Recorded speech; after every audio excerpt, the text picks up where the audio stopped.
नमस्ते, नमस्कार, सलाम, प्रणाम, दंडवत बंदगी।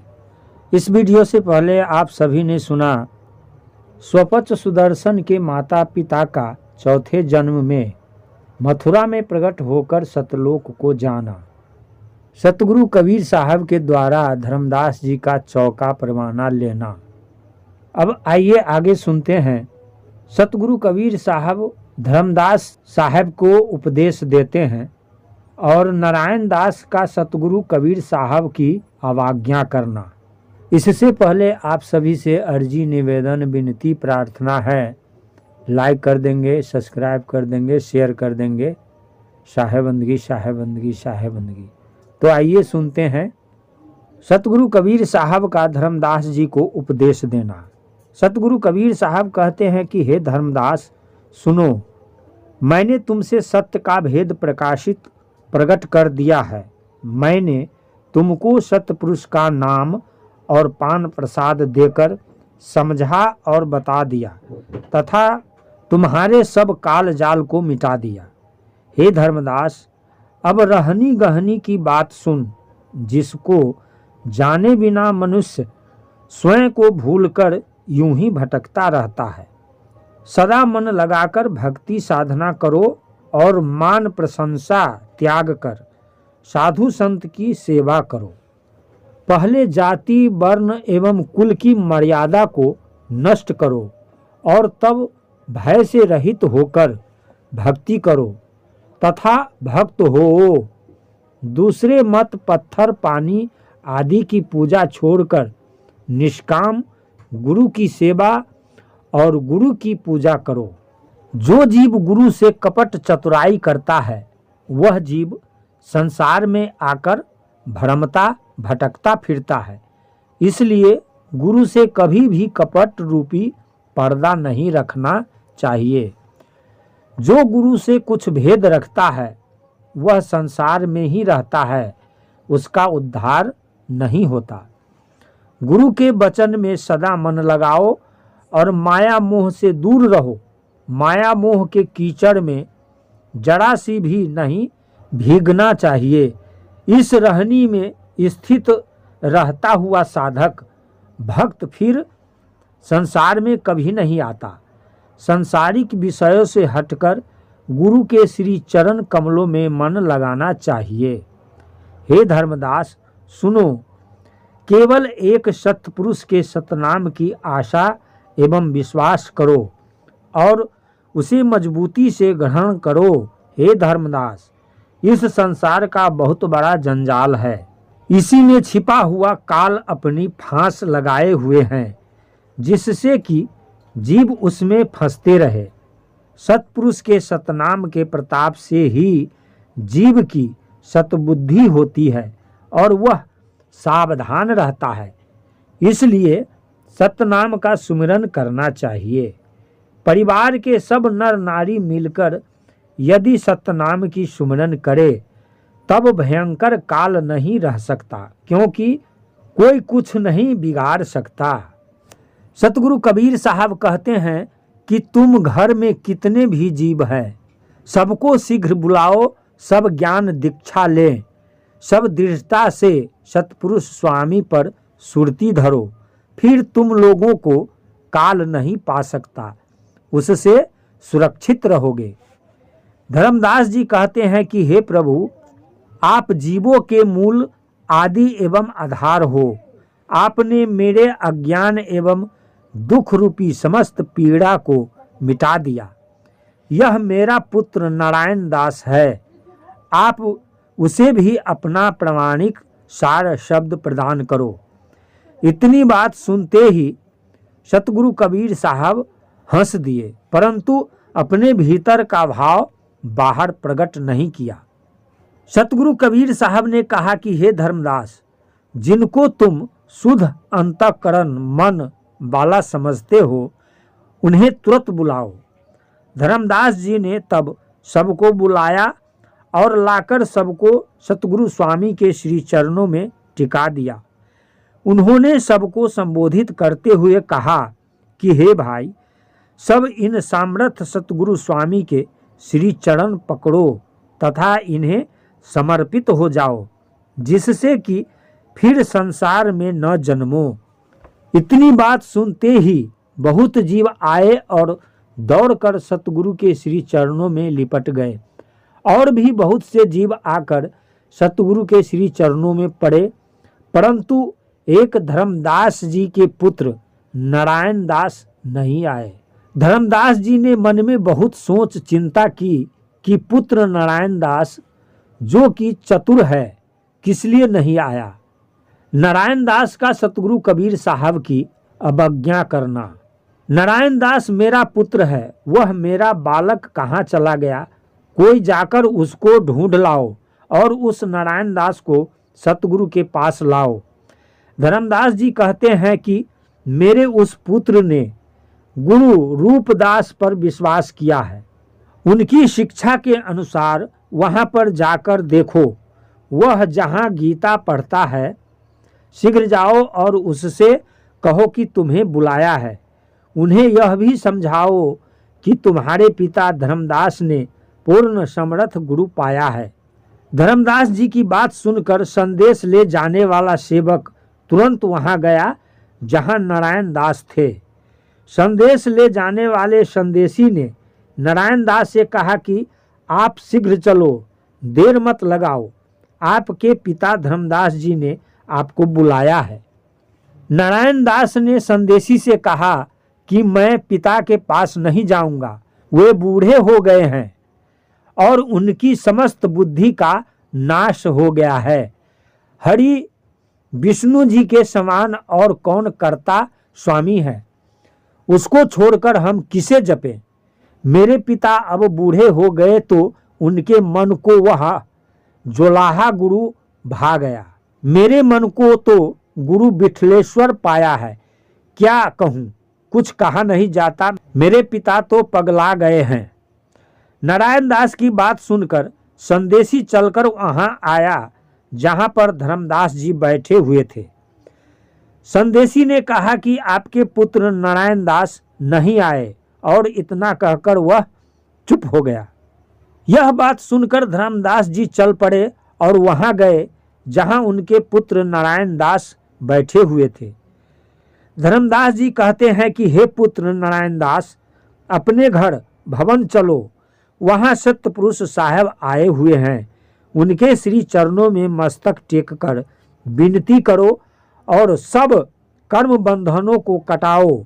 मैं यहाँ आकर तुमसे कहता हूँ कि चलो और उनको अपना सतगुरु स्वीकार करो। शीघ्र सब अभिमान त्याग दो, फिर ऐसा अवसर नहीं मिलेगा। यह हट जिद छोड़ दे।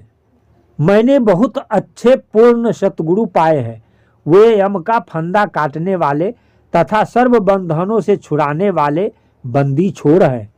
उनकी शरणागत होने पर तुम फिर संसार में नहीं आओगे। हे पुत्र, तुम शीघ्र उठो।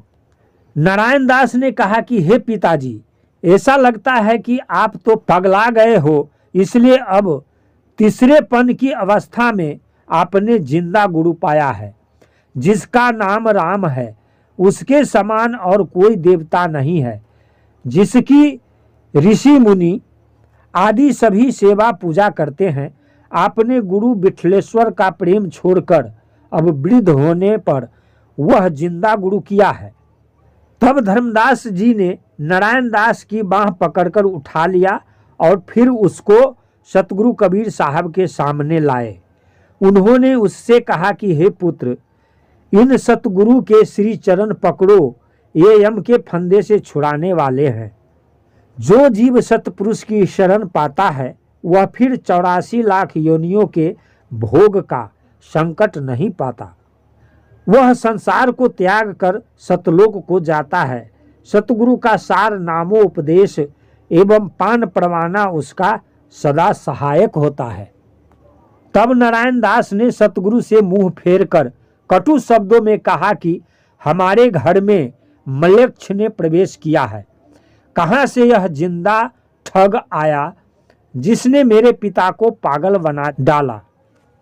वेद शास्त्र को इसने उठाकर रख दिया और अपनी महिमा बना बनाकर कहता है। यदि वह जिंदा आपके पास रहेगा तो मैंने इस घर में रहने की आशा छोड़ दी है। नारायण दास की इतनी बात सुनते ही धर्मदास जी परेशान हो गए और कहने लगे कि न जाने पुत्र क्या मत ठाने पाले हुए हैं। फिर माता आमिन ने पुत्र को बहुत तरह से समझाया, परंतु नारायण दास के मन में उनकी एक भी बात नहीं आई। तब धर्मदास सतगुरु कबीर साहब के पास गए और बहुत तरह से उनकी विनती करने लगे। धर्मदास जी अति विनम्र भाव से कहते हैं कि हे प्रभु, मुझे कारण बताओ कि ऐसा कोई क्या कारण है जो मेरा पुत्र इस प्रकार कटु वचन कहता हुआ दुर्बुद्धि को प्राप्त भटका हुआ है। तब सतगुरु कबीर साहब मुस्कुराते हुए बोले कि हे धर्मदास, मैं तो पहले ही तुमको नारायण के बारे में सब कुछ वर्णन करके सुना दिया, तुम उसे भूल गए। मैं फिर से सुनाता हूँ, तुम कान देकर सुनो, इसमें कुछ भी आश्चर्य मत मानो। पहले समय में जिस समय सतपुरुष की वाणी हुई कि हे ज्ञानी जी, शीघ्र संसार में जाओ, काल निरंजन जीवों को सता रहा है, तुम शीघ्र ही जाकर उसके फांस बंधन को काटो। ज्ञानी जी ने उसी क्षण सतपुरुष को प्रणाम किया और चल पड़े। वे वहां पहुंचे जहां अन्यायी काल निरंजन था। निरंजन ने जब ज्ञानी जी को आते हुए देखा तब उसने अपना विपरीत रूप पेश किया, विकराल रूप बनाया। निरंजन ने ज्ञानी जी को कहा कि सतपुरुष की सेवा के बदले मैंने यह दीप झांझड़ी दीप प्राप्त किया। तुम भवसागर में कैसे आए हो? हे ज्ञानी, मैं तुम्हें सही कहता हूं कि मैं तुम्हें मार दूंगा, तुम मेरे रहस्य को नहीं जानते। तब ज्ञानी जी ने कहा कि हे अन्यायी निरंजन, सुन, तुम्हारे डर से मैं नहीं डरता, और जो तुम अहंकार के वचन मुझसे बोलते हो तो मैं तुमको इसी क्षण मार डालूंगा। तब निरंजन सहम गया और उसने ज्ञानी जी से विनती की कि हे ज्ञानी जी, आप संसार में जाकर जीव को मुक्त करोगे, समस्त जीव आपके सत्यलोक में आ जाएंगे, तो फिर मेरी भूख कैसे बुझेगी? जब मुझे जीव न मिलेंगे तब मैं क्या खाऊंगा? मैंने 1,00,000 जीव रात दिन में खाए तो 1,25,00,000 जीव नित्य प्रति उत्पन्न किए। मेरी सेवा के वश सतपुरुष ने मुझको 3 लोक का राज दिया, आप भी उनके समान हो। अतः हे ज्ञानी जी, वैसे ही आप भी मुझको कुछ दीजिए। संसार में जाकर तुम हंस जीवों को लाओ और मुझ काल के जाल से उन्हें छुड़ाओ, परंतु ऐसा करना कि 3 युग सतयुग, त्रेता एवं द्वापर युग में थोड़े जीव ही सतलोक में जाए और चौथे कलयुग में आप अधिक जीवों को अपनी शरण में लेकर मुक्त कराएं। अब अपना सतपंथ चलाओ और जीवों को सतलोक भेजवाओ। इतना कहकर निरंजन फिर बोला कि आप पर मेरा कोई बस नहीं चला। आपके अलावा यदि कोई और भाई आता तो मैं उसको एक क्षण में खा जाता। मैं कहूँगा तो आप मानोगे नहीं, आप तो संसार में जाकर सब जान जाओगे। आपके कहने ज्ञान उपदेश से जीव सतलोक जाएगा, अतः एवं मैं वहाँ संसार में ऐसा उपाय करूँगा कि आपका शब्द उपदेश कोई नहीं मानेगा। मैं कर्म धर्म का माया जाल रचकर उसमें ऐसा ठाठ मौज बहार करूँगा कि मोह बस उसमें फंसकर कोई भी सतलोक का मार्ग नहीं पाएगा।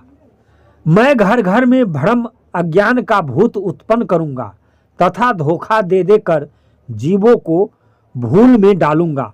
प्रायः सभी मनुष्य मद शराब पिएंगे तथा मांस खाएंगे। मनुष्य को अधिक प्रिय मदिरा एवं मांस होगा। हे भाई, आपकी भक्ति साधना कठिन है, कहो समझाओ, उसे कोई नहीं मानेगा।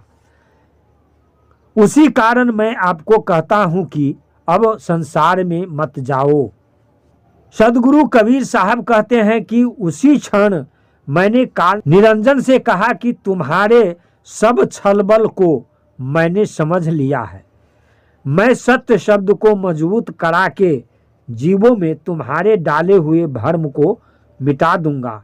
तुम्हारे लक्ष्य के छल बल से सबको सावधान कर दूंगा और तुम्हारी पहचान बता दूंगा और सतपुरुष के नाम बल से जीव को भवसागर से पार करूंगा। जो मन कर्म एवं वाणी से मुझे सुमरेगा तथा एक परमात्मा तत्व से लगन लगाएगा, वह हंस जीव तुम्हारे सिर पर पांव रखकर अमरलोक जाएगा। जो कोई ज्ञानवान सूरवीर हंस होगा वह तुम्हारा मान मर्दन करेगा।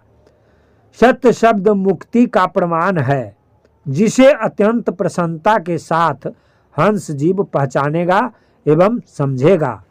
इतनी बात सुनकर काल निरंजन जब मुझसे हार गया तब वह धोखा फैलाने वाला विचार करने लगा। तब निरंजन कहता है कि पुरुष के अंश एवं जीवों की सुख देने वाले हे ज्ञानी जी, एक बात मुझे समझाकर कहो कि इस युग में तुम्हारा क्या नाम होगा। जो नाम हो वह मुझे बताओ। ज्ञानी जी ने कहा कि इस कलयुग में मेरा नाम कबीर होगा और वह इतना प्रभावी होगा कि कबीर कहने से यम पास नहीं आएगा। ज्ञानी जी की इतनी बात सुनकर अन्याय करने वाला निरंजन बोला कि हे कबीर सुनो, मैं आपको अच्छी तरह कहता हूँ। आपका नाम कबीर लेकर मैं अपना पंथ चलाऊंगा और इन जीवों को धोखे में डालकर अपना मत समझाऊंगा। मैं 12 पंथ चलाने की सुंदर व्यवस्था करूंगा। जो आपका ही नाम लेकर आवाज घोषणा करेंगे वे स्वयं को कबीरपंथी कहेंगे। मृत्यु अंधा मेरा अंश है, जो सुकृत धर्मदास के घर उनके वंश में उत्पन्न होगा। पहले मेरा अंश दूत धर्मदास के घर जाएगा, जन्म लेगा और उसके पीछे हे भाई आपका अंश धर्मदास के घर में जन्म लेगा। मैं बार बार आपको देखते हुए विनती करता हूँ, मेरी इतनी सी मान लो। सतगुरु कबीर साहब धर्मदास को समझाते हुए कहते हैं कि तब मैंने निरंजन से कहा कि सुनो, इस प्रकार तो जीवों के उद्धार कार्य में तुमने फंदा विघ्न फिर लगाया है। अंततः मैंने तुमको वचन दिया, जैसा तुमने कहा वैसा मैंने माना और फिर उसके पीछे मैंने संसार में प्रस्थान किया। हे धर्मदास, अब वह मृत्यु अंधा यमदूत तुम्हारे घर आया है और तुम्हारा पुत्र होकर नारायण दास नाम रखवाया है। यह नारायण दास तो काल निरंजन का अंश है। काल ने इसे भेजकर जीवों के लिए फंदा विघ्न लगाया है। मेरा नाम लेकर पंथ प्रकट करेगा और जीवों को धोखे में डालेगा। इसके धोखे में पड़कर जीव मूल आदि आधार का भेद नहीं पाएगा तथा यह जीव को नरक में डालेगा। जैसे शिकारी नाद बजाकर हिरण को अपने वश में कर लेता है। शिकारी का नाद सुनकर जब हिरण उनके पास आता है तब वह शिकारी उसे पकड़ लेता है और उस पर चोट करता है, उसे मारता है। वैसे ही शिकारी की भांति यम काल अपना जाल लगाता है। समझने वाला हंस जीव समझेगा और अनजान जीव उसके जाल में फंस जाएगा। जो जीव सतगुरु के वचन वंश को पाएंगे, शरण ग्रहण करेंगे, वही मुक्ति धाम सतलोक पहुंचेंगे। विशेष वचन वंश से अभिप्राय धर्मदास जी की उस बिंद एवं नाद वंश प्रणाली के पंथाचार महानुभावों से है, जिन्होंने सतगुरु कबीर साहब के वचनानुसार जीवों को सत्यनामोपदेश एवं पान प्रसाद देकर उनका उद्धार किया एवं क्रमानुगत करते जा रहे हैं। नमस्ते, नमस्कार, सलाम, प्रणाम, दंडवत।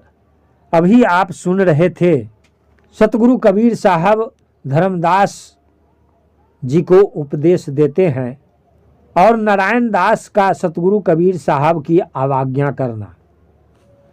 द्वादश पंथ का वर्णन लेकर आगे वीडियो में फिर आप सबसे मिलते हैं।